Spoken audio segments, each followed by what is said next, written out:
Sir, मैं आपसे हाथ जोड़ के विनती करना चाहूँगा सर, ये एक बहुत गंभीर बात है जो मैं बोलना चाहता हूँ। सर, उड़ीसा मेरी माँ है सर, और मेरी माँ के बारे में आज कुछ फेक न्यूज़ यहाँ पर बोला गया और इसी सदन में मेरे सामने। तो आपसे अनुमति चाहूँगा सर, 2 मिनट का ज़्यादा वक्त अगर दे तो मैं बोल पाऊँगा अपने दिल की बात सर। 1 मिनट सर, कोशिश करूँगा जितनी जल्दी ख़त्म करूँ सर। सर, मैं हमारे सनातन धर्म के 4 धामों में से एक धाम से हूँ, पूरी धाम, जगन्नाथ धाम जिसे हम बोलते हैं, जहाँ पर महाप्रभु श्री जगन्नाथ अपनी बहन के बिना घर से बाहर नहीं निकलते। साल में एक बार जब वो अपने भक्तों को मिलने बाहर निकलते हैं और जाते हैं अपने मौसी के यहाँ सर, फिर मौसी के यहाँ से जब वापस आते हैं, घर के अंदर घुसने से पहले माता लक्ष्मी से उनको अनुमति लेना पड़ता है, उनको मनाना पड़ता है, फिर वो मंदिर में वापस जाते हैं। सो ये ऐसी मिट्टी है सर, ऐसी जगह है जहाँ पर माँओं को, बहनों को, स्त्रियों को और विभिन्न जो माँ महिलाएं जिन भी रूप में हो, सबको बहुत इज्जत और सम्मान से पेश करते हैं हम लोग सर, अपना इज्जत देते हैं। पर आज इसी सदन में सर हमारे एक माननीय सदस्य जो उड़ीसा से हैं, कुछ गलत तथ्य यहाँ पर रखे हैं, जिससे मुझे बहुत शर्म लग रहा है कि वो एक इतने जाने माने पढ़े लिखे इंसान होते हुए भी किस तरह से इस तरह का बात यहाँ पर कर पाए। जो कि पहली बात तो सर बहुत छोटी सी बात यह है कि उनको ये समझ में आना चाहिए था कि उड़ीसा का जो मैटर है, स्टेट मैटर, उसको यहाँ पर बोलना नहीं चाहिए। उड़ीसा राज्य में महिलाओं के प्रति होने वाले अपराधों के तरफ मैं आपका ध्यान आकर्षित करना चाहती हूँ। मैं एक महिला हूँ, उड़ीसा राज्य मेरी कर्मभूमि है और इसलिए मैं बहुत उद्विग्न हूँ, परेशान हूँ। उड़ीसा राज्य की लोक संख्या 4.5 करोड़ के आसपास है, इसका आधा हिस्सा महिलाएं हैं। आज आपके समक्ष मैं इस आधे हिस्से की सुरक्षा, उनकी मर्यादा रक्षा के विषय में बात करना चाहती हूँ। नेशनल क्राइम रिकॉर्ड ब्यूरो 2018 का रिपोर्ट हस्तगत हुआ है। एनसीआरबी के रिपोर्ट के अनुसार महिलाओं के प्रति जितने अपराध हो रहे हैं उड़ीसा राज्य में, इसकी वजह से उड़ीसा राज्य देश में 3य स्थान पर खड़ा है। दूसरी बात है सर, वो यहाँ पर जिस बारे में बात कर रहे थे, महिलाओं के सम्मान के बारे में, महिलाओं के ऊपर जो विपत्ति है, जो क्राइम हो रहे अगेंस्ट विमेन, उसके बारे में वो बोली उड़ीसा नंबर 3 में स्टैंड करता है।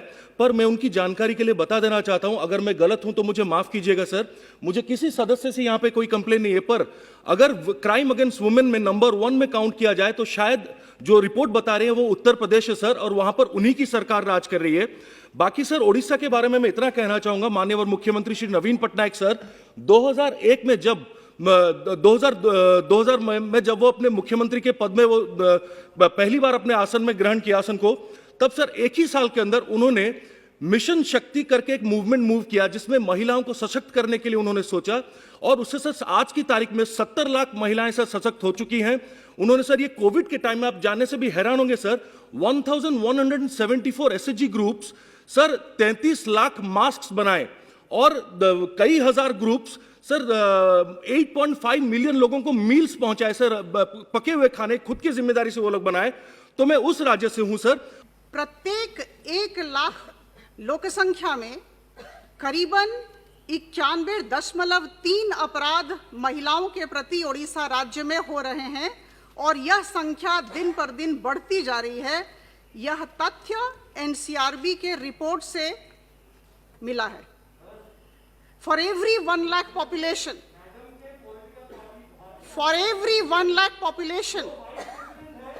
one has to remember that there are 91.3 number of crimes against women in Odisha. और इसके अलावा एनसीआरबी के रिपोर्ट के अनुसार मैं आपको बताना चाहूंगी कि सर अपराध दंड का दर बहुत कम है, 8.3 है sir.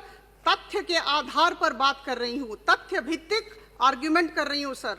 88.3% dismal conviction rate in Odisha. उसके अलावा सर मैं कुछ कहना चाहूंगी, जो बैलेंस ऑफ केसेस है, जो पेंडेंसी है केसेस का, ये सर 94.7% है उड़ीसा में, 94.7% है। दूसरे राज्यों से बहुत ज्यादा है सर।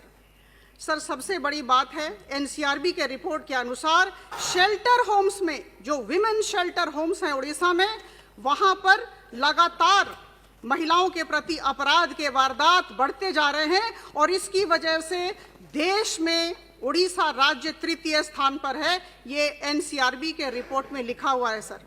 और आपके माध्यम से मैं इतना विनती करना चाहूंगा, जो आज की तारीख में सबसे बड़ा दुखद चीज है वो है fake news, spreading of fake news, जो झूठे, सर खत्म कर रहा हूं सर मैं, सर झूठी खबरों को बाहर अफवाह की तरह फैलाकर युवाओं को जो मिसलीड करने का जो काम होता है, ये अगर हम सब कम से कम ना रोकें तो कोई और रोकेगा नहीं सर। मैं आपके माध्यम से आग्रह करूंगा कि माननीय सरकार से, प्रधानमंत्री जी से, जो कि हमेशा महिलाओं को आगे देने के लिए एनकरेज करते हैं, पर सर उन्हीं की पार्टी के हमारे जो नेशनल स्पोक्सपर्सन है, उन्हीं की पार्टी के जो नेशनल वाइस प्रेसिडेंट हैं, उन्हीं की एक संस्था सर, एक माइनर लड़की को उन्होंने, उनके काफी सारे स्टाफ लोग उनको सर गैंग रेप करके उसको इतनी बुरी तरह से उन्होंने बेरहमी से उनको तड़पाया।